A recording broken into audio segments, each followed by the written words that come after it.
Assalamualaikum warahmatullahi wabarakatuh.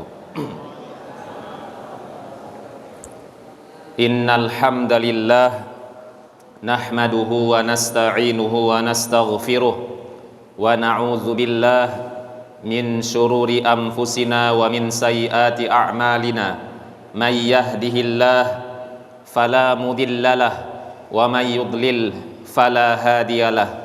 Ashhadu an la ilaha illallah wahdahu la syarikalah wa ashhadu anna nabiyyana Muhammadan abduhu wa rasuluh. Allahumma salli ala sayyidina Muhammad abdika wa rasulikan nabiyil ummi wa ala alihi wa sahbihi wa sallam taslima adada ma ahata bihi ilmuk wa khatta bihi qalamuk wa ahsahu kitabuk wardallahumma an sadatina Abi Bakri wa Umara wa Utsmana wa Ali wa anis sahabati ajma'in wa anit tabi'in wa tabi'ihim bi ihsanin ila yaumiddin bi rahmatika ya arhamar rahimin. Amma ba'du.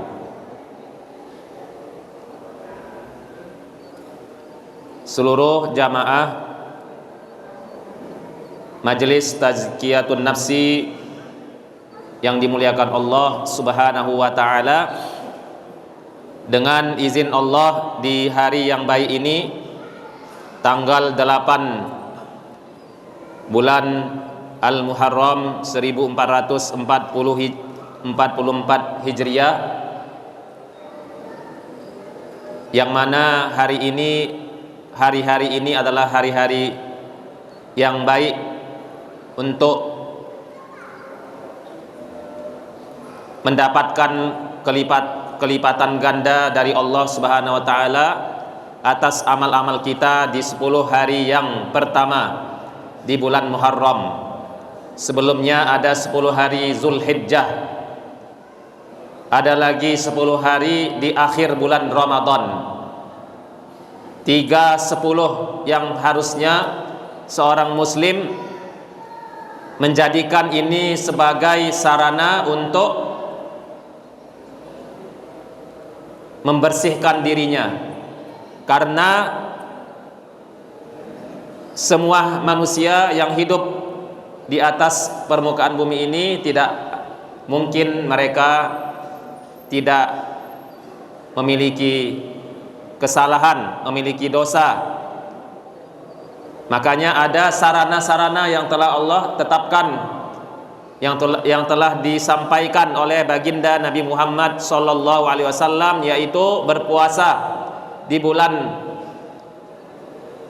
Zulhijjah, puasa Arafah, untuk menghapuskan dosa-dosa kita.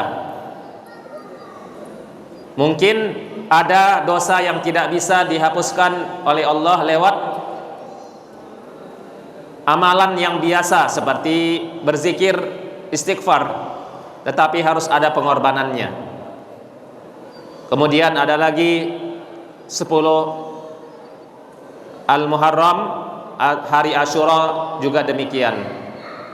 Maka apa saja yang telah Allah siapkan untuk kita dalam hidup ini, wasilah sarana untuk penghapusan dosa, maka hendaklah kita ambil kesempatan itu.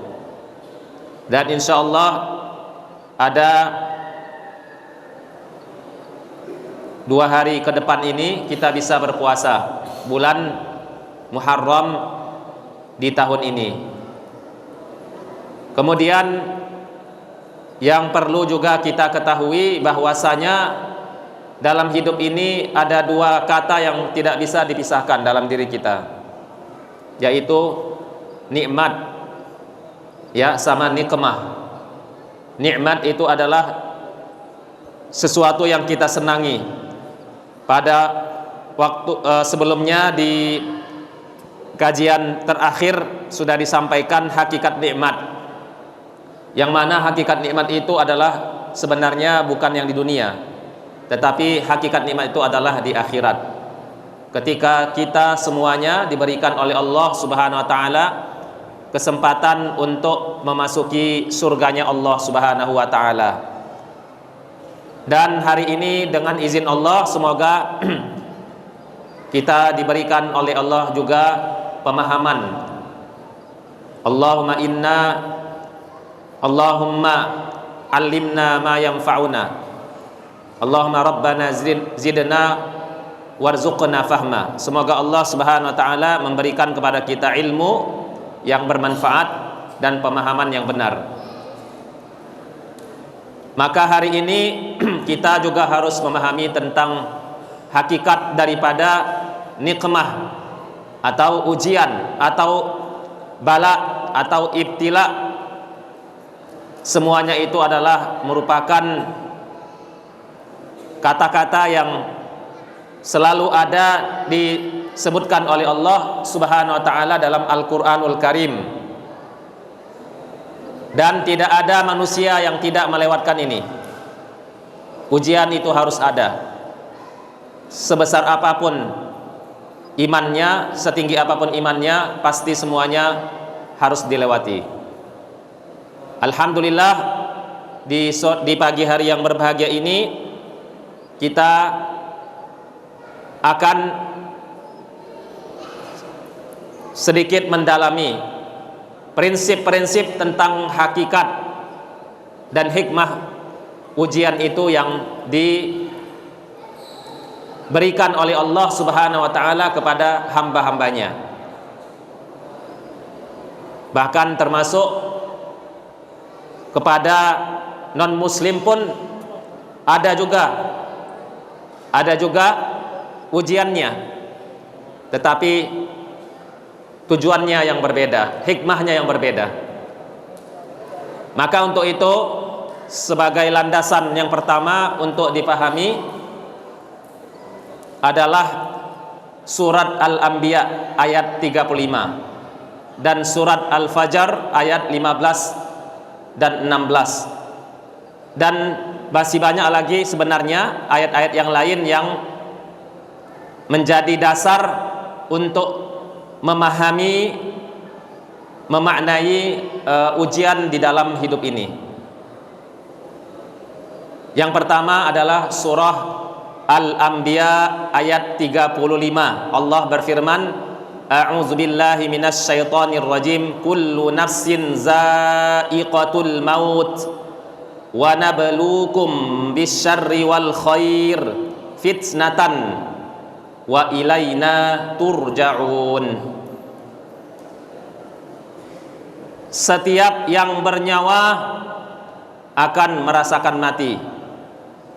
Kullu nafsin za'iqatul maut. Setiap yang ada ruhnya, yang ada nyawanya, setiap diri ini akan merasakan kematian. Wa nabluukum bisyarri wal khairi fitnatan. Dan kami menguji kamu dengan keburukan dan dengan kebaikan. Fitnatan sebagai ujian. Diulangi lagi. Padahal wa nabluukum itu sudah cukup, tetapi fitnatan lagi. Ini dalam kaidah bahasa Arab ya disebut namanya taukid, menguatkan. Makanya barisnya harus fathah mansub. Ya, fitnatan. Wa ilaina turja'un, dan kepada kami kamu semuanya kembali. Ini ayatnya subhanallah ya. Ayat yang mengajarkan kita tentang akidah seorang muslim yang harus memahami bahwa dalam hidup ini tidak ada yang hidup selama-lamanya. Di dunia ini tidak ada manusia yang hidup, semuanya fana. Ya, semuanya fana, semuanya binasa. Dalam surat Ar-Rahman, kullu man 'alaiha fan. Semuanya yang ada di alam semesta ini semuanya fana, semuanya binasa, kecuali kekalnya itu sudah diizinkan oleh Allah Subhanahu wa taala. Pada dasarnya Semua yang telah Allah ciptakan makhluk itu semuanya adalah binasa, fana. Ada awalnya, ada akhirnya. Diciptakan dari tiada menjadi ada, kemudian wafat atau meninggal, maka dia tiada lagi, tidak ada lagi, kecuali yang telah ditetapkan oleh Allah Subhanahu wa taala dalam Al-Qur'an, seperti al-jannah, seperti surga, wan nar, seperti neraka, itu khalidin, yaitu kekal. Neraka itu kekal. Kenapa kekal? Karena Allah yang mengkekalkannya. Yang kekal mutlak itu adalah Allah. Makanya Allah itu disebut dalam Asmaul Husna namanya huwal awwalu wal akhiru. Allah itu tidak ada awalnya, Allah tidak ada akhirnya. Kalau ada awalnya berarti itu bukan Allah. Kalau ada akhirnya juga bukan Allah. Tapi ada beberapa makhluk yang telah Allah ciptakan, yaitu surga, itu kekal. Pada hari kiamat surga itu tidak binasa.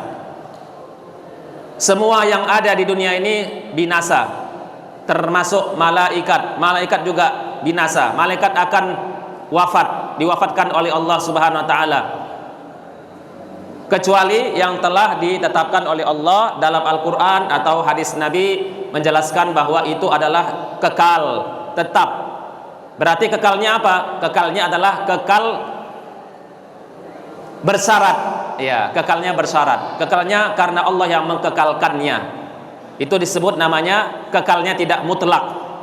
Tetapi semua yang ada di dunia ini pasti akan mati, pasti akan kembali kepada Allah Subhanahu wa taala. Sampai pada saat kita membaca kisah wafatnya Rasulullah sallallahu alaihi wasallam, pada saat wa ma Muhammadun, tidaklah Nabi Muhammad itu kecuali dia adalah seorang rasul yang juga wafat. Tetapi pada saat wafatnya Rasulullah sallallahu alaihi wasallam, sekelas Umar bin Khattab radhiyallahu anhu tidak percaya atas wafatnya Rasulullah sallallahu alaihi wasallam. Rasulullah tidak mati, Nabi Muhammad tidak mati katanya. Sampai seperti itu sekelas Umar bin Khattab. Mungkin ada juga di antara kita dalam kehidupan ini, kadang-kadang karena terlalu cinta dengan manusia sampai mengatakan kok mati dia, seperti itu. Padahal semua kita ini, semua manusia itu milik Allah. Inna lillahi wa inna ilaihi raji'un. Umar bin Khattab tidak kurang paham, tidak ada kekurangannya. Umar bin Khattab itu sudah paham Islam. Umar bin Khattab itu sudah ngerti tentang kematian.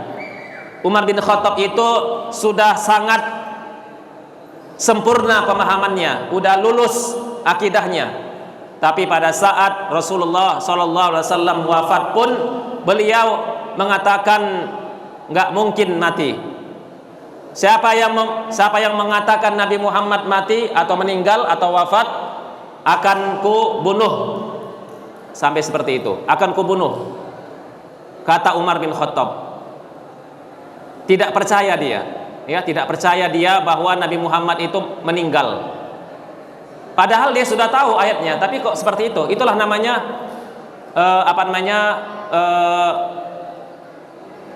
manusia ini, ya, pada saat dia sangat membutuhkan seseorang, ya, sangat membutuhkan, ya, sangat mengagungkan, ya, seperti Nabi Muhammad diagungkan, ya, dia lupa ayat-ayat yang sudah dibacanya.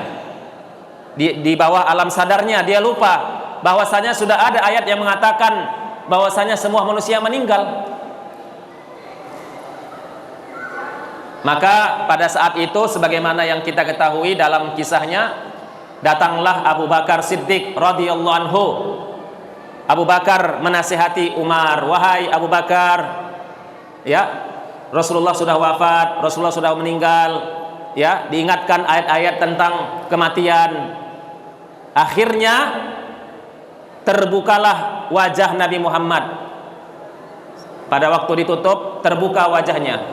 Ketika terbuka wajahnya, Umar langsung menangis dan melihat wajahnya Rasulullah SAW, dan dia mengatakan, tibta hayyan wa mayitan. Wahai Rasulullah, bahagialah Anda dalam hidupmu dan dalam matimu. Mulai hari ini aku tidak akan mengatakan Nabi Muhammad hidup selama-lamanya. Maka dalam hal ini tidak ada manusia yang boleh mengatakan aku hidup selama-lamanya. Wajib kullu nafsin za'iqatul maut wa nabluukum bisyarri wal khair. Dan ada dua, ketika Allah Subhanahu wa taala menguji, maka ujian itu kadang-kadang ujian yang buruk menurut kita. Kesulitan, kesusahan, kelaparan, itu buruk menurut kita. Wajar manusia itu mengatakan itu buruk. Kemudian Allah juga Subhanahu wa taala menguji manusia dengan kebaikan, dengan harta, dengan kesehatan. Itu ujian. Jangan bilang sehat itu tidak ujian. Semuanya ujian. Harta itu ujian. Ilmu juga ujian. Mereka yang banyak ilmunya, mereka yang banyak hafalannya, ya, mereka yang diberikan oleh Allah Subhanahu wa taala fisik yang kuat, itu juga ujian agar mereka bisa bersyukur dengan syukur yang sempurna. Nah, itulah hidup ini. Makanya para ulama mengatakan sesungguhnya dunia itu darul bala. Sesungguhnya dunia ini adalah rumahnya kita untuk ujian, rumah ujian. Bumi ini ataupun alam ini yang telah Allah ciptakan itu, ya, adalah darul bala, tempat ujian. Kenapa? Karena nanti Allah akan memberikan pengumumannya, hasil ujian itu ada di akhirat. Jadi kalau kita sudah sepakat, sudah benar memahami ini, maka kita tidak boleh melewatkan kesempatan hidup ini dengan hal-hal yang sia-sia, karena kita lagi diuji oleh Allah, baik dalam keadaan sehat, dalam keadaan sempit, dalam keadaan susah, dalam keadaan senang, dalam keadaan apapun. Sebenarnya kita wa nablukum. Dalam surat Al-Mulk juga ada, tabarakallazi biyadihil mulk wa huwa ala kulli syai'in qadir allazi khalaqal mauta wal hayata liyabluwakum ayyukum ahsanu amala. Allah ciptakan hidup dan mati ini supaya nanti diketahui, nanti bukan sekarang, ya, ayyukum ahsanu amala. Siapa yang paling bagus nanti amalnya? Nggak ada manusia yang tahu bahwa dia itu yang paling bersih atau paling tinggi derajat imannya nanti, derajat surganya. Nggak ada yang tahu. Bahkan ada manusia yang tinggal di bumi ini nggak populer, nggak masyhur di kalangan orang banyak pun, itu nanti di surga lebih tinggi tingkatannya. Hanya Allah yang tahu. Jadi kita tidak perlu mengatakan terkenal di dunia, tapi di akhirat nggak dikenal sama malaikat. Maka paling penting adalah penduduk langit kenal dengan kita. Itu paling bagus. Penduduk langit itu sayang dengan kita. Penduduk langit itu mencintai kita, merindukan kita agar kita itu cepat ke surga. Nah, seperti itu. Makanya amalan-amalan ini setiap hari itu diangkat. Amalan kita ini diangkat, dilaporkan. Ada namanya malaikat, ya, yang datang di awal pagi dan sip ataupun piketnya malaikat itu sampai malam hari atau sore hari. Muaqibatum, ya, bil laili wan nahar, bergantian. bergantian malaikat itu dari pagi ada tugasnya waktu subuh sampai terbenam matahari. Kemudian ada lagi malaikat yang ditugaskan oleh Allah Subhanahu wa taala dari terbenam matahari atau dari awal malam sampai besok subuh. Itu ada malaikat yang melaporkan bahwa si A hari ini sujud di hadapan Allah. Pagi ini dia sujud, pagi ini dia bangun, pagi ini dia baca doa, pagi ini dia lagi zikir, pagi ini dia lagi ikut kajian dan seterusnya. Itu semuanya dilaporkan oleh malaikat kepada Allah Subhanahu wa taala setiap hari, dan itu tugasnya malaikat khusus spesial tugasnya. Kemudian para jamaah dirahmati Allah Subhanahu wa taala, surah Al-Fajr ayat 15 dan 16 juga patut kita renungkan bersama-sama. Allah berfirman dalam surat Al-Fajr, fa'ammal insanu iza mabtalahu rabbuhu fa'akramahu wa na'amahu fayaqulu rabbi akraman. Manusia pada saat diuji oleh Allah, adapun manusia itu pada saat diuji oleh Tuhannya, fa'akramahu, lalu ujian ini membuat dia semakin baik. Subhanallah ya. Ada manusia ini diuji oleh Allah semakin baik. Berarti dia ini mampu untuk mengendalikan dirinya. Nanti ada poin-poinnya di akhir, saya sampaikan bagaimana menyikapi ujian. Kemudian wa na'amahu, bukan hanya dimuliakan, di dunia pun wa na'amahu. Di dunia ini Allah berikan nikmat. Luar biasa ya. Ada manusia diuji semakin tinggi imannya. Setelah tinggi imannya diberikan lagi nikmat. Fayaqulu rabbi akraman. Lalu dia mengatakan bersyukur kepada Allah, Tuhanku telah memuliakanku. Tetapi ada lagi golongan yang kedua, wa amma iza mabtalahu, apabila ada manusia diuji oleh Allah Subhanahu wa taala, faqadara alaihi rizqahu, tetapi contohnya dia dikurangi rezekinya, gajinya nggak naik-naik, contohnya ya, gajinya pas-pasan ya. Padahal Imam Syafi'i dalam satu kisah pernah juga menasihati muridnya ini gajinya tinggi. Kalau kita bilang sekarang gajinya 150 juta lah, saya bilang ya, atau 250 juta ya. Terus setelah itu dia bilang, dengan gaji tinggi ini sepertinya terlalu banyak dunia ini sudah dinikmatinya sampai dia lupa ibadah. Terus Imam Syafi'i bilang, turunkan gajimu, maksudnya jabatannya diturunkan aja. Mau dia seperti itu.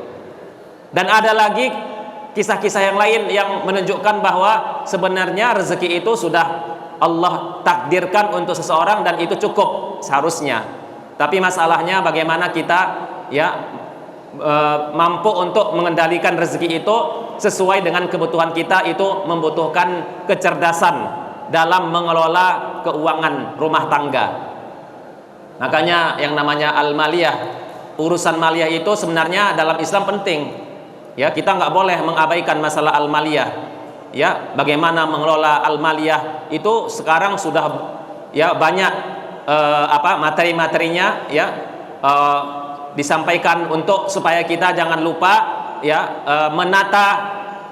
menata dalam ke rumah tangga itu ternyata ada hubungannya dengan urusan ekonomi. Baik, para jamaah dan seluruh peserta majelis Tazkiyatun Nafsi yang dimuliakan Allah, karena waktunya tinggal 30 menit lagi, satu hadis ayo kita renungkan sama-sama. Rasulullah SAW bersabda dari seorang sahabat Nabi bernama Abdurrahman bin Auf. Pantas ini hadisnya cocok sekali untuk maksudnya sahabat Nabi ini sangat cocok menyampaikan ini, karena beliau yang juga mendapatkan ujian kekayaan. Jadi nggak apa-apa, bagus ya, bagus ini hadisnya bagus, yang nyampaikannya sahabat Nabi yang bernama Abdurrahman bin Auf. Ya, Abdurrahman bin Auf, ya, salah seorang sahabat Nabi yang termasuk 10 sahabat Nabi yang masuk surga, yang dijamin ya, yang dijamin masuk surga. Ibtalaina ma'a Rasulillah. Ya, kami mendapatkan ujian bersama Nabi. Lihat, pada saat ujian itu rupanya Nabi Muhammad ikut kena ujian, kena diuji juga, khususnya di Makkah ini. Ya, khususnya di Makkah Nabi Muhammad juga diuji oleh Allah Subhanahu wa taala, ya, dengan para sahabatnya. Bid-dharra fasabarna. Kami diuji oleh Rasulullah, oleh Allah Subhanahu wa taala bersama Nabi Muhammad dengan kesulitan, dengan kesusahan. Fasabarna, lalu kami sabar. Memang pada saat seseorang itu diberikan kesulitan, kesulitan, diberikan kesusahan, ya, memang hanya sabar aja obatnya, hanya sabar aja solusinya, ya. Karena kalau nggak sabar ya akan keluar kata-kata yang tidak baik, menjadi negatif untuk diri kita. Hati-hati dalam berucap, ya, mohon maaf ya, para saudari-saudari kami keturunannya Siti Hawa, ya, hati-hati dalam berucap, ya, karena kosakata kalian itu lebih banyak daripada laki-laki, ya, lebih banyak, ya, jauh lebih banyak kosakatanya setiap hari dikeluarkan. Mendingan diam aja atau baca Quran lebih baik. Kalau seandainya kosakata perempuan itu harus dihabiskan misalnya 20.000 kata dalam satu hari, ini contoh aja ya dari saya, ya, berarti kan setiap hari dia kalau nggak dikeluarkannya berarti dia sakit. Perempuan yang nggak berbicara itu sakit kalau nggak dikeluarkan semua. Jadi caranya bagaimana? Caranya supaya keluar juga semua, baca Quran banyak-banyak biar habis pulsanya, ya, biar habis biar habis kosakata itu dikeluarkan setiap hari, ganti dengan Al-Quran. Itu caranya, biar perempuan ini lisannya jangan sampai mengucapkan kata-kata yang arahnya kepada, ya, dosa atau hal-hal yang tidak bermanfaat. Karena memang setiap manusia yang Allah ciptakan itu ada kelemahannya. Kelemahannya perempuan ada di lisannya, kelemahan laki-laki ada di matanya. Gak mungkin perempuan matanya seperti laki-laki, nggak mungkin, karena Allah menciptakannya itu berbeda-beda, ya. Makanya laki-laki kalau dia melihat itu bahaya, ya. Yang sudah nikah juga bahaya, apalagi yang belum nikah, ya. Makanya Rasulullah SAW itu selalu mewanti-wanti kepada umatnya, ya, dengan berbagai macam ibadah-ibadah supaya dosa-dosa mata ini dihapuskan oleh Allah Subhanahu wa taala, dengan berpuasa, ya, dengan berzikir, dengan meluruskan niat, meluruskan tujuan, ya, supaya apa? Supaya setan itu nggak datang. Karena setan ini luar biasa godaannya, datang dari kanan, datang dari kiri, datang dari depan, datang dari belakang, datang dari atas, datang dari bawah. Pokoknya sampai mati manusia itu baru dia mau berhenti untuk menggoda, ya, seperti itu. Jadi sahabat Nabi ini Abdurrahman bin Auf mengatakan, pada saat kami di Makkah terutama, kami itu bersama Rasulullah mendapatkan kesulitan lalu kami sabar. Tetapi pada saat di Madinah, ya, atau pada saat mereka senang, ya, kami itu diuji dengan kesenangan, kami itu diuji dengan kekayaan, ya, pokoknya serba enak lah. Tetapi falam nasbir, tetapi kata sahabat Nabi, sekelas sahabat Nabi juga mengakui, kami nggak bisa sabar, kami nggak mampu untuk sabar sempurna, katanya. Tapi pada saat sulit itu kok bisa sabar ya? Tapi pada saat senang-senang ini kami nggak bisa sabar untuk menahan diri. Pada saat senang nggak sabar, pada saat ada harta syukurnya itu nggak bisa sempurna. Itu maksudnya. Nggak bisa menempatkan diri sesuai dengan yang diminta oleh Rasulullah. Kenapa? Itulah ujian harta itu luar biasa. Ya, wa'lamu annama amwalukum wa auladukum fitnah. Ketahuilah sesungguhnya harta-hartamu itu dan anak keturunanmu itu semua bisa jadi ujian, kata Allah. Innama amwalukum wa auladukum fitnah. Berulang-ulang. Ya ayyuhallazina amanu inna min azwajikum wa auladikum, ya, itu tentang keluarga, tetapi tentang harta juga sama. Ya, harta itu jadi fitnah. Kapan dia jadi fitnah? Kalau seandainya, fitnah ini artinya apa? Dalam bahasa Arab fitnah itu bukan tuduhan ya, dalam bahasa Indonesia. Fitnah itu artinya ujian. Ketika tidak bisa bersyukur itu fitnah berarti. Ketika tidak bisa dimanfaatkan harta itu ke jalan Allah, lebih banyak mengutamakan kebutuhan diri sendiri dan keluarganya saja, nggak ada dispesialkan harta itu ya dibagi-bagi untuk ke jalan Allah, maka pada saat itu dia sudah terkena fitnah harta, namanya fitnatul mal. Ya, fitnatul mal. Baik, selanjutnya para jamaah hadirin dan hadirat yang dimuliakan Allah, maka jika kita ingin mau membaca di dalam hidup ini yang sudah Allah sampaikan dalam Al-Quran, ada dua faktor utama kenapa ujian itu harus ada, diberikan kepada hamba. Ada dua sebab utama, walaupun ada sebab-sebab yang lain yang mengiringinya, tetapi paling tidak ada dua faktor utama kenapa adanya ujian kepada hamba Allah, kepada manusia. Kenapa? Faktornya ada dua. Yang pertama, yang paling bawah dulu, az-zunubu wal ma'asi allati yartakibuhal insanu. Karena sebab ada ujian itu karena ada dosa, karena ada maksiat, karena ada kelalaian. Allati yartakibuhal insanu, yang dilakukan oleh manusia itu sendiri.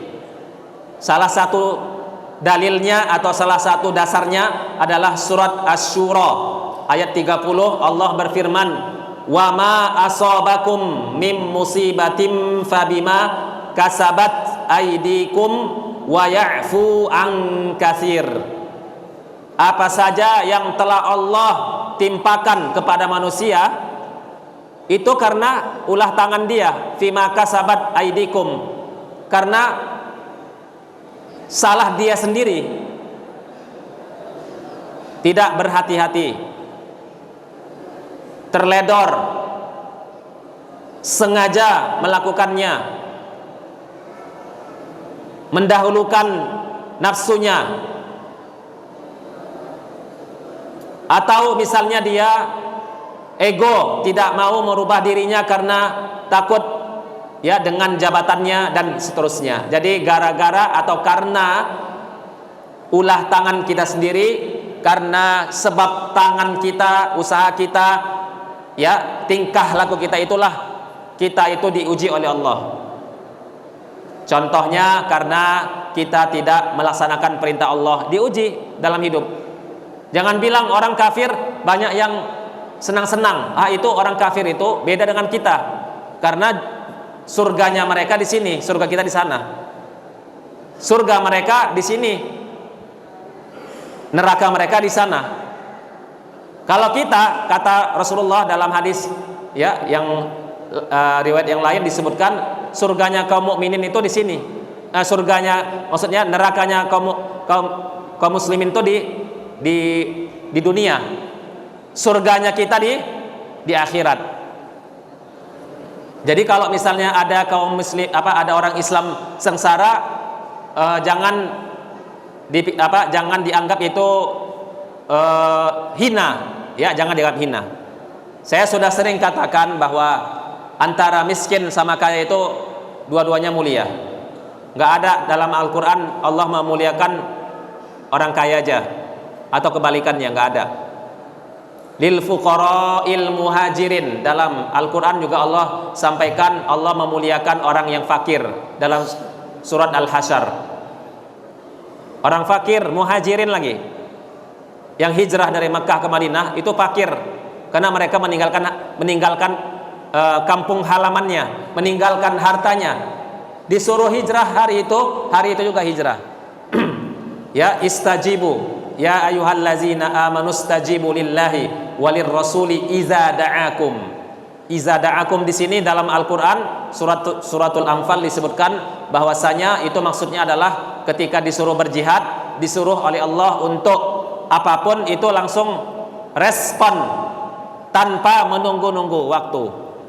Pada waktu hijrah itu nggak sempat lagi ngumpulkan kambingnya. Pada saat hijrah nggak sempat lagi pergi ke bank. Ya, kalau seandainya ada bank ya, ini contoh aja. Pada saat hijrah nggak sempat lagi untuk mau menjual mobil, nggak ada lagi. Semuanya tinggal. Kira-kira hari ini kalau hijrahnya itu ada di zaman Nabi, berarti mobil tinggal di Makkah, ya. Emas semuanya yang disimpan di dalam lemari itu mungkin juga ditinggalkan karena udah ingin mau hijrah itu hijrah yang betul-betul membawa kepada untuk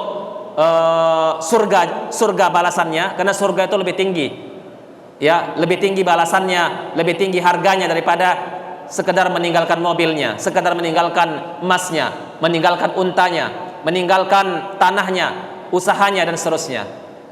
Tetapi memang manusia ini kan ya berbeda-beda kondisinya, khususnya kita semua ini, ya, tingkat bakhil kita itu ya pasti masih perlu dipertanyakan. Tingkat kedermawanan kita itu ya perlu dipertanyakan. Tapi di zaman sahabat Nabi hanya orang munafik aja yang nggak mau pindah ke Makkah, ke Madinah. Orang semua sahabat Nabi itu yang digolongkan sahabat Nabi yang mulia itu semuanya pindah karena mereka ingin surga, ya, seperti itu. Nah, maka dalam hal ini faktor yang membuat manusia itu diuji Allah yang pertama karena dosa, karena kesalahan, karena kita ini terlalu meremehkan apa yang telah Allah tetapkan, ya. Kita itu bermain-main ya kepada Allah Subhanahu wa taala. Baik, yang kedua, faktor yang kedua kenapa manusia itu diuji oleh Allah? Sebabnya adalah karena iradatullahi ta'ala rif'ata darajatil mu'min as-sabir. Karena Allah ingin kepada hambanya ini ditinggikan derajatnya. Berarti ini orang baik. Diuji, ditinggikan derajatnya. Diuji, ditinggikan derajatnya menjadi mukmin yang betul-betul mampu sabar dalam hidup ini. Akhirnya dia ditinggikan derajatnya di dunia maupun di akhirat. Dasarnya bisa lihat hadis Nabi dari seorang sahabat Nabi, riwayat Imam Bukhari dan Muslim, ma yusibul mu'minu min syaukatin fama fauqaha illa rafa'ahu Allahu biha darajatan au hatta anhu biha khati'atan. Setiap seorang mukmin mendapatkan ujian apapun, sekecil apapun ujiannya, seorang mukmin. Jadi lihat kata-katanya, ini mukmin. Jika disebutkan dalam Al-Qur'an mukmin, jika disebutkan dalam hadis Nabi mukmin, jadi pemahamannya harus dikatakan ini adalah orang-orang yang taat. Nggak ada dalam Al-Qur'an itu misalnya disebutkan mukmin dia masuk neraka, nggak ada. Nggak ada. Orang beriman itu semuanya masuk surga. Makanya kalimat mukmin lebih tinggi daripada muslim. Kullu mu'min muslim walaysa kullu muslimin mu'min. Ya. Bahkan dalam kaidah disebutkan apabila iza ijtama'a iftaraqa wa iza iftaraqa istama'a. Ya, kalau seandainya dalam Al-Qur'an disebutkan satu aja, iza istama'a iftaraqa wa iza iftaraqa istama'a. Kalau disebutkan dalam Al-Qur'an satu aja, itu termasuk muslim. Kalau disebutkan dua-duanya, mukmin dan Islam dalam Al-Qur'an atau dalam hadis Nabi, maka berarti itu pisah maknanya. Muslim itu bisa jadi dia mukmin, beriman, tetapi ada juga muslim yang fasik, kan begitu. Makanya mukmin tentunya sudah pasti orang baik. Ketika Allah atau Rasulullah menyebutkan kalimat mukmin, maka ma yusibul mu'minu min syaukatin, ya, tidaklah menimpa seorang mukmin. Mukmin berarti baik. Walaupun hanya satu duri pun dia pijak duri, ya, sakit duri, sakitnya duri itu kecil, ya. Itu walaupun satu duri aja, ini sekecil-kecil apapun ujian itu, fama fauqaha, atau yang lebih parah daripada itu. Seperti apa misalnya memijak kaca, misalnya paku, atau ditabrak, jatuh, ya, dari pohon misalnya, kemudian atau misalnya sakit yang lama, ya, sampai Nabi Ayub pun sakitnya 18 tahun lamanya. Tidak ada sakit yang paling berat dihadapi manusia kecuali sakitnya Nabi Ayub, ya. Kalau ada orang sakit bilang sakit stroke adalah sakit yang parah, sakit apalagi misalnya seperti misalnya sakit kena virus COVID, sakit parah katanya. Nggak ada 18 tahun lamanya, ya. Ada yang sakit apalagi misalnya ada tumor, ya, ada tumor di badannya, ya, ada tumor, ya, di badannya, ya. Apakah tumor itu bisa sampai 18 tahun? Kalau ada yang bisa tumor 18 tahun, ya, yang kerat, yang sakitnya sangat parah, ya, sampai tidak bisa kemana-mana, nggak bisa bangun dari tidurnya, nggak bisa ke kamar mandi, ya, harus harus dibantu oleh orang lain. Ada nggak 18 tahun? Nggak ada. Kalau ada, informasikan ke saya. Kalaupun ada nanti paling sakitnya ringan, 18 tahun. Seberat-berat sakit Nabi Ayub, dan lamanya berapa? 18 tahun lamanya. Tetapi akhirnya Allah memujinya, ya, ni'mal abdu, sesungguhnya dia ada orang yang baik, kata Allah. Dia adalah sabar, ya, dia sabar Nabi Ayub itu. Demikian juga orang beriman ini, insya Allah kalau dia beriman, mudah-mudahan, ya, kita berusaha untuk terus menjadi orang beriman, ya, kecil atau besar, kata Rasulullah, insya Allah illa rafa'ahullahu biha darajah, maka Allah akan tinggikan derajatnya. Jadi berarti apa? Faktor yang kedua, kenapa orang diuji? Karena ditinggikan derajatnya. Wa auhatta anhu biha khati'ah, atau dihapuskan dosanya. Dengan ujian itu penghapusan dosa, kafarah. Ya, jadi ada dua macam faktor kenapa diuji, karena dosa atau karena ditinggikan derajatnya, atau ditinggikan derajatnya sama dengan dia hapuskan dosanya, seperti itu. Baik, saya ingin sampaikan kepada para jamaah, dari semua dosa yang disampaikan oleh Rasulullah dalam hadis-hadis Nabi itu, ada 3 dosa, hati-hati, waspadai 3 dosa yang cepat sanksinya di dunia.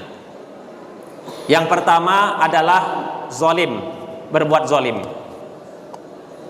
Yang kedua, pemutus silaturahim. Yang ketiga, durhaka kepada orang tua. 3 dosa ini, ya, jangan main-main.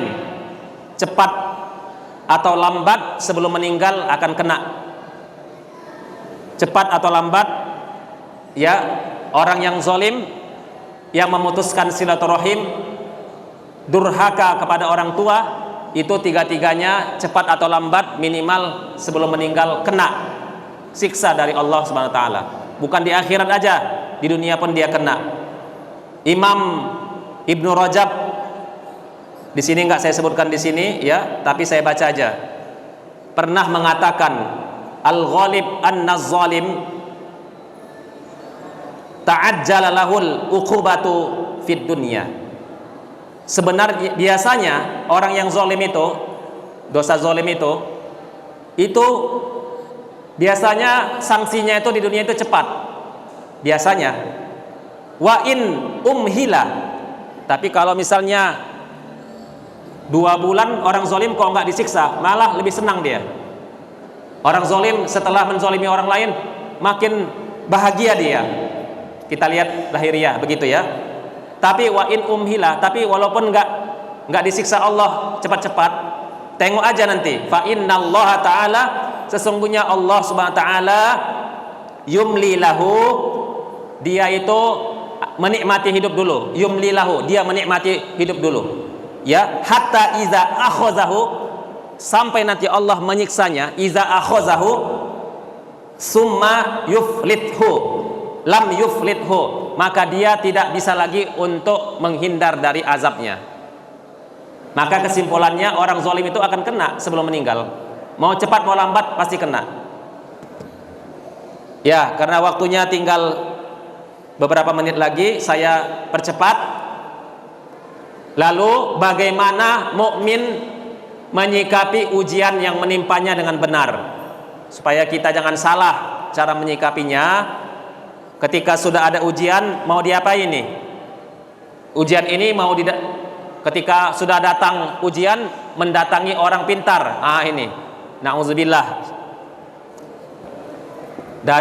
Ada orang pintar, ya, ada orang yang bisa membantu tapi dengan cara yang tidak syar'i. Atau dia bunuh diri, na'udzubillah min zalik.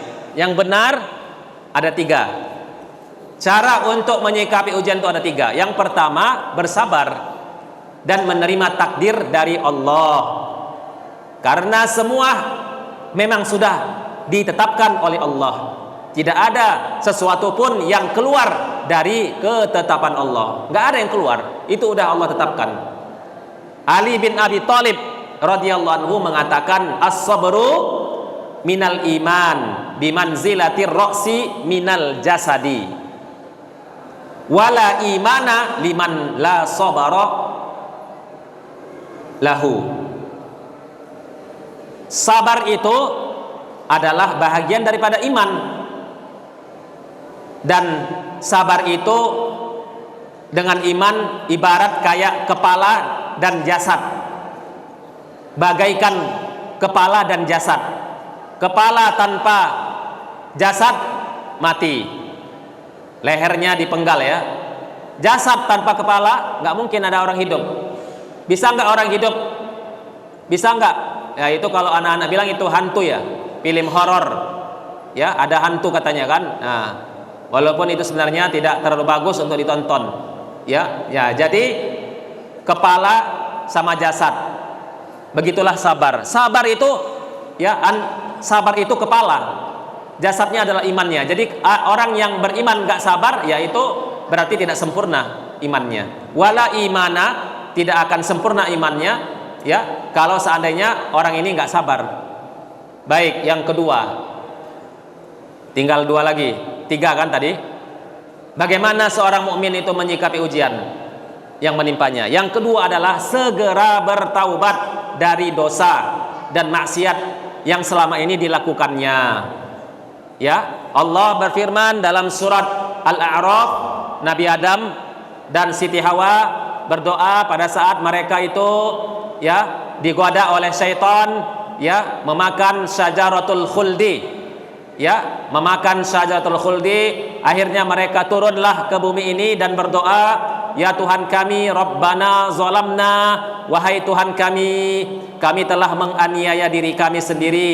Wa illam taghfir lana, jika engkau tidak mengampuni kami, wa tarhamna, dan memberi rahmat kepada kami, ya wa lanakunanna minal khasirin, niscaya pastilah kami termasuk orang-orang yang rugi dunia dan akhirat.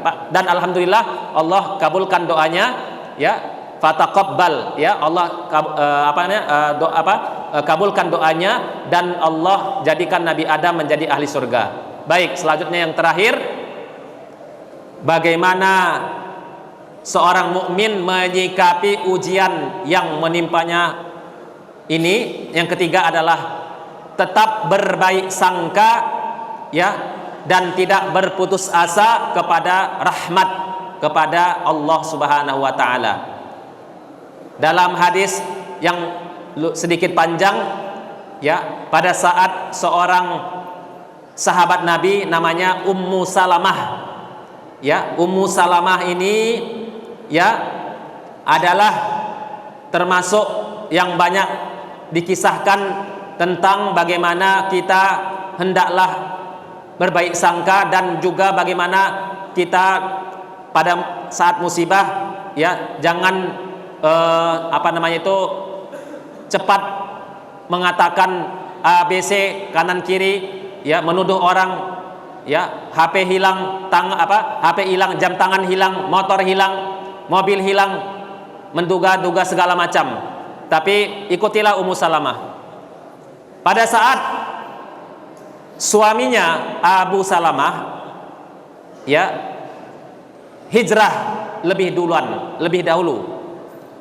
Tetapi akhirnya Abu Salamah ini meninggal. Lalu Ummu Salamah ini ikut hijrah duluan terakhir. Kenapa? Karena waktu itu keluarga besar Bani Salamahnya atau keluarga besarnya itu menghalangi istrinya Abu Salamah untuk pergi hijrah. Tetapi Abu Salamah lolos dari kepungan kafir Quraisy di Makkah. Kecuali Ummu Salamah karena dia ini dikenal oleh masyarakatnya dan masih banyak yang menghalanginya. Tetapi akhirnya ya suaminya meninggal. Dalam perjalanan dia hanya mengatakan ya Allahumma ajirni ya fi musibati wa khlufni khairam min. Ya Allah ajirni. Ini doa untuk kita yang kalau seandainya kita itu kehilangan apapun, ya doanya ini ya innalillah tambahi Allahumma ajirni fi musibati wa khulukni khairum min. Ya Allah, berilah pahala kepadaku atas kehilangan ini, kehilangan barang, kehilangan harta, kehilangan mobil, kehilangan istri. Bisa kan? Nggak apa-apa kehilangan istri, kehilangan suami, hilang suaminya. Ya, seperti itu. Ya, kena tsunami misalnya. Ya, Allahumma ajirni fi musibati wa khulukni khairum min. Ya Allah, gantikan aku yang lebih baik daripada ini. Musibah ini kan nggak baik kan, kurang disukai, tapi kita minta Allah gantikan. Maka kesimpulannya ya saya singkat aja kesimpulannya, tahu nggak? Kesimpulannya Ummu Salamah dapat suami yang lebih mulia lagi dari suaminya yang pertama, yaitu Nabi Muhammad Sallallahu Alaihi Wasallam. Jadi kalau hilang mobil biasa-biasa aja. Hilang mobil biasa-biasa aja, ucapkan aja Allahumma ajirni fi musibati wa khlufni khairan minhu. Ya, kalaupun enggak Allah tinggalkan, enggak Allah hilang, enggak Allah ganti di dunia, nanti di akhirat diganti. Seperti itu.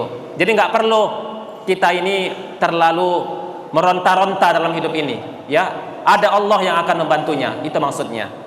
Baik, selanjutnya yang terakhir masih ada rupanya. Oh ya, satu halaman lagi biar ilmunya lengkap.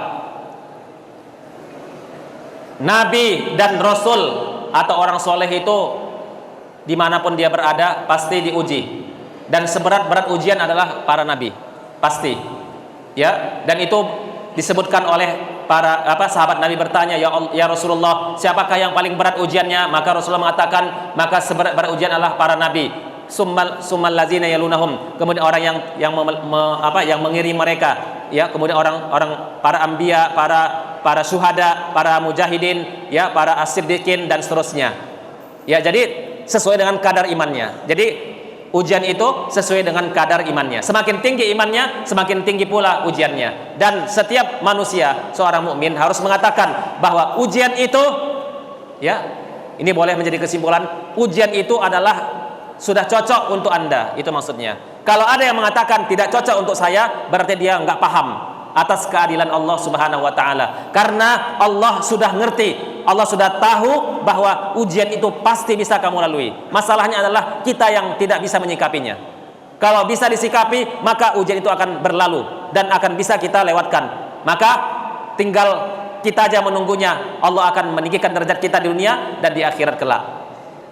Maka terakhir saya sampaikan dalam kitab Faidul Qadir Syarah Al-Jami' As-Shaghir, Imam, ya, seorang ulama, ya, pensyarah hadis, ya, Imam, ya, Al-Munawi mengatakan, barang siapa yang menyangka bahwa apabila seorang hamba ditimpa ujian yang berat, saya ulangi lagi, barang siapa yang menyangka, yang mengatakan, yang mengklaim bahwa apabila dia ditimpa ujian yang berat, dibilangnya gitu, itu adalah sesuatu kehinaan. Kalau dia bilang aku ditimpa oleh Allah, ditimpakan oleh ujian yang berat, ya, diucapkannya, diklaimnya, ya, disimpulkannya, ini ujian berat katanya, itu adalah sesuatu kehinaan. Ini ya kata-kata yang indah yang bisa kita jadikan sebagai ibrah dalam ya kajian ini. Maka sungguh akalnya telah hilang, akalnya hilang itu, dia tidak arif, nggak arif untuk memikirkannya, hatinya telah buta, tertutupi. Betapa banyak orang soleh, ya, apakah ulama besar, apakah para nabi dan rasul, para sahabat nabi yang mendapatkan berbagai ujian yang menyulitkan.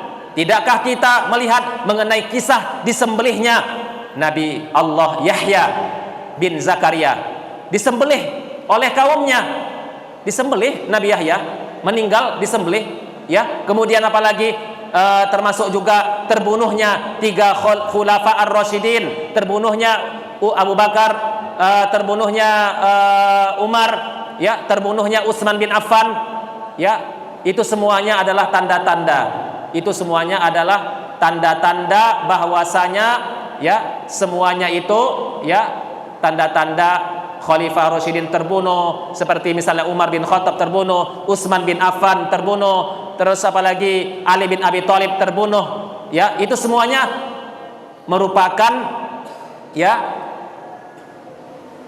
bahwasanya semua manusia itu sudah Allah tetapkan ujiannya yang cocok sesuai dengan kadar imannya.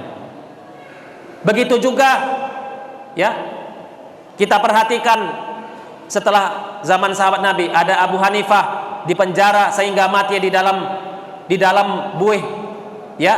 Kemudian Imam Malik dibuat telanjang, kemudian dicambuk dan tangannya ditarik sehingga lepaslah bahunya lepas bahunya, ya. Terus apa lagi yang lebih parah lagi, ya, Imam Ahmad disiksa hingga pingsan, ya.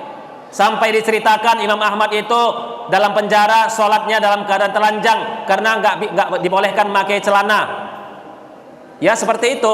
Disiksa hingga pingsan, kulitnya disayat dalam keadaan hidup, dan masih banyak lagi kisah-kisah yang lain. Demikian yang dapat saya sampaikan. Aku qouli hadza wa sallallahu ala nabiyyina Muhammad wa ala alihi wa sahbihi wasallam. Wassalamualaikum warahmatullahi wabarakatuh.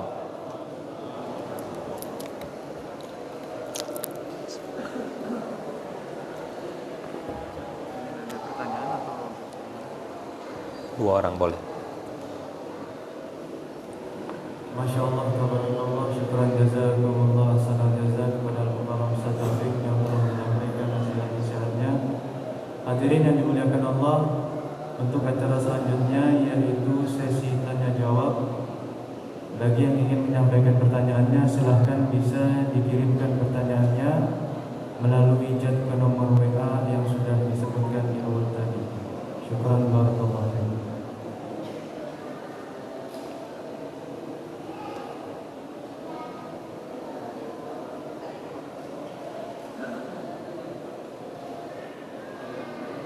Ya, silakan. Bismillah. Assalamualaikum, mohon izin bertanya Ustaz, apakah dengan adanya ujian yang Allah kasih kepada hambanya itu tandanya Allah memperhatikan atau sayang kepada hambanya? Kemudian yang kedua, bagaimana tips menghadapi sifat seseorang yang terkadang menguji kesabaran atau tidak sesuai harapan atau terkesan abai pada taklimat misalkan? Mohon diberikan tipsnya. Apakah itu pun merupakan ujian dari Allah? Syukur. Ya, bismillah. Yang pertama sudah disampaikan tadi bahwa ketika seseorang diuji, ya, dia harus berhusnuzon ya kepada Allah Subhanahu wa taala, bahwa dalam hal ini dia berhusnuzon ketika dia melakukan sikap yang baik, ada 3 tadi udah disampaikan, maka itu otomatis akan menjadi sarana untuk menghapuskan dosanya. Kalau memang sebab ujiannya karena dosa, atau karena Allah meninggikan derajatnya jika faktornya bukan karena dosa. Jadi ujian itu bisa jadi karena dosa, bisa jadi karena bukan dosa, tetap dilalui oleh siapapun. Ya, jadi jangan disimpulkan setiap ujian itu karena dosa. Enggak semuanya, tapi kita tetap husnuzon aja. Yang mengatakan itu karena dosa, kita juga nggak tahu. Tetapi kalau memang dosa itu memang betul-betul dosa yang di depan mata, tadi kan saya bilang zolim, kan depan mata itu kelihatan merugikan orang banyak kan, zolim. Kemudian apalagi memutuskan silaturahim, contoh ya. Kemudian termasuk juga durhaka kepada orang tua, itu ya otomatis yang seperti itu disimpulkan karena dosa dia gitu. Tapi kalau misalnya dia nggak tahu karena apa, ya tetap aja husnuzon kepada Allah Subhanahu wa taala. Kemudian untuk menyikapi kita misalnya taat kepada atasan, kepada pimpinan, kepada siapapun, apakah itu ujian ketika kita tidak melaksanakannya? Ya, maka kalau kita menganggap itu bahagian daripada ibadah dalam hidup ini, ya semua yang kita lakukan itu ibadah, bekerja itu ibadah, ya menjalankan amanah itu ibadah, maka otomatis itu juga ujian, ya, karena al-mu'minuna ala syurutihim. Ya, orang beriman itu sesuai dengan yang disepakati. Ketika kita melanggar apa yang telah disepakati, ya berarti kita diuji sabar enggak untuk melaksanakan kesepakatan itu. Ya, itu aja dari saya. Syukran. Pertanyaan yang kedua. Assalamualaikum Ustaz, Afwan, saya ingin bertanya. Dalam kajian tadi ada Ustaz menyampaikan 3 dosa besar yang langsung dibalas di dunia. Salah satunya memutus silaturahmi. Pertanyaannya, misal kita tahu seseorang atau saudara kita sikap orang tersebut tidak baik, jadi kita lebih baik menghindari orang tersebut. Apa itu kita termasuk orang yang memutus silaturahmi atau tidak? Diulangi sekali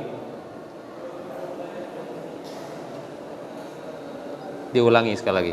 Tentang memutus tali silaturahmi. Iya. Yang langsung dibalas ketika di dunia. Pertanyaannya, misal ada seseorang atau saudara kita yang kita tahu perilakunya buruk, kemudian kita menjauhi orang tersebut, apakah sikap ini termasuk salah satu dari memutus tali silaturahmi atau tidak? Ya, untuk seseorang yang menjauhkan orang yang berbuat dosa, dalam hal ini Islam sudah mengajarkan beberapa cara.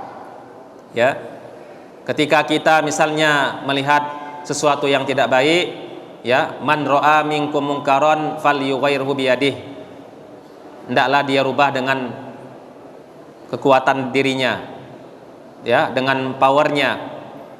Apalagi kalau dia menjadi pimpinan di rumah tangganya, pasti dia bisa lebih banyak maksimal merubah, ya. Atau dia menjadi pimpinan di masyarakat, dia bisa merubahnya, ya. Fa illam yastati fa bilisanih, kalau nggak sanggup nasihati dia, ya, sampai akhirnya, ya, kalau nggak sanggup juga dengan hatinya didoakan dia.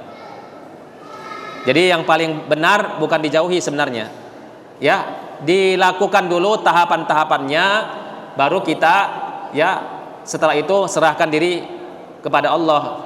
Allahumma balligh fashhad, ya Allah aku telah sampaikan, saksikanlah ya Allah. Jadi bukan kita menjauh terus, itu namanya nggak ada niat untuk memperbaiki orang lain, padahal memperbaiki orang lain itu mulia dan itu termasuk disuruh dalam agama, ya. Nggak cukup solih aja tapi nggak muslih, nggak cukup.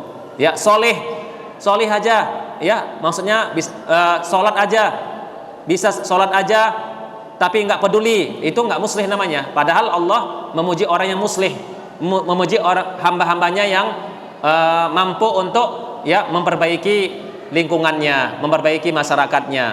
Itu mulia. Ya, tidak ada di dalam sejarah para sahabat Nabi, para tabi'in ya yang memikirkan diri sendiri. Semuanya mereka berdakwah, mereka bermujahadah sampai terakhir ini saya sampaikan penutupnya ya, bahwa ada seorang imam besar di di Tanah Haram, Qadhi Iyad namanya, Qadhi Iyad. Ya, Qadhi Iyad ini imam 2 Tanah Haram. Nggak ada yang bisa berfatwa pada waktu itu kecuali beliau. Ya, muridnya namanya Abdullah Ibnul Mubarak. Ya, pada saat Abdullah Ibnul Mubarak melihat gurunya solih saja nggak muslih, ya ditegurnya gurunya, dikirimnya surat, ya Imam al-Haramaini kaifatal abu, wahai imam 2 Tanah Haram, kamu saat ini wahai guruku main-main, kamu ini solih aja tapi nggak memperhatikan lingkungan, nggak muslih. Sampai akhirnya imam gurunya ini sadar ya bahwa nasihat muridnya itu benar, dan dia akhirnya guru ini ya mengikuti jejak muridnya untuk memperhatikan lingkungannya, ya untuk untuk memberikan kontribusi ya menjadi unsur perubahan ya di masyarakatnya. Demikian, wassalamualaikum warahmatullahi wabarakatuh.